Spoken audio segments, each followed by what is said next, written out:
सौंदर्य केवळ डोळ्यात नसतं, ते असतं दागिन्यांमध्येही. सोने, चांदी, हिरे आणि त्यावर तुमचं नाव कोरणारं एक विश्वासाचं नाव म्हणजेच संगमनेर येथील ओम मयूर ज्वेलर्स. पिढ्यानपिढ्यांचा वारसा असलेले दागिने आधुनिक डिझाईन सोबत आता तुमच्या जवळ. लग्नकार्य असो, सण असो वा खास क्षण, ओम मयूर ज्वेलर्स मध्ये मिळेल प्रत्येक प्रसंगासाठी खास दागिने, खास तुमच्यासाठी. ओम मयूर ज्वेलर्स म्हणजे तुमच्या सौंदर्याचा हक्काचा दागिना. सुवर्ण बस्त्यासाठी आता कशाला नाशिक पुणे, संगमनेर मध्येच आहे आता नवनवीन दागिने.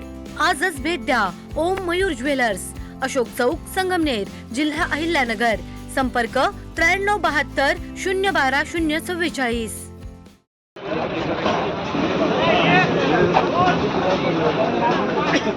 कांद्याला प्रति किलो अवघा 1 रुपया इतका अत्यल्प भाव मिळाल्यामुळे संतप्त शेतकरी वर्गानं वडगाव पान या ठिकाणी तळेगाव फाटा येथे रास्ता रोको आंदोलन केलं.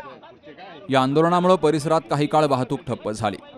सुमारे 1 तास सुरू असलेल्या आंदोलनामध्ये तालुक्यातील शेकडो शेतकरी सहभागी झाले. सध्या कांदा उत्पादक शेतकरी आर्थिक संकटात सापडला असून उत्पादन खर्चही निघत नसल्यामुळे शेतकऱ्यांमध्ये तीव्र संतापाची भावना निर्माण झाली आहे. बाजार समितीत कांद्याला अत्यल्प दर मिळाल्यामुळे संतप्त शेतकऱ्यांनी थेट रस्त्यावर उतरून शासन आणि बाजार समितीच्या कारभाराविरोधात घोषणाबाजी केली. कांद्याला योग्य भाव द्या, शेतकऱ्यांचा छळ बंद करा, अशा घोषणा देत शेतकऱ्यांनी प्रशासनाचं लक्ष वेधण्याचा प्रयत्न केलाय.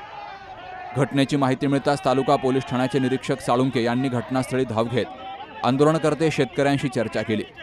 तर काँग्रेसचे जिल्हा सरचिटणीस निलेश थोरात यांनीही मध्यस्थी करत शेतकऱ्यांची समजूत काढली. यावेळी त्यांनी शेतकऱ्यांना शांततेचं आवाहन करत पुन्हा मार्केट कमिटीत जाऊन कांद्याचा लिलाव करण्याची विनंती केली. बाजार कमिटीचे सचिव गुंजाळ यांनी संबंधित कांद्याचा लिलाव पुन्हा केला जाईल असं आश्वासन दिल्यानंतर शेतकऱ्यांनी आंदोलन मागे घेतलं. या आंदोलनामुळे कांदा उत्पादक शेतकऱ्यांच्या तीव्र नाराजीचा उद्रेक पुन्हा एकदा समोर आला. शासनानं तातडीनं कांद्याला हमी भाव द्यावा अशी मागणी शेतकरी वर्ग करू लागलाय. Subhash Bhalerao, C news Marathi, Sangamner. सुनबाई, आजही चहा काल सारखाच बनव. अगं, कोणती नवीन चहापत्ती आणली आहेस का? काय ग, कालच्या चहाचं रहस्य काय आहे? प्रत्येक चांगल्या चहासाठी आवश्यक आहे राजहंस दूध. चहापत्ती तीच, फक्त दूध नवीन. तुम्ही फक्त दूध बदला. राजहंस दूध आणा आणि असा मस्त चहा बनवा.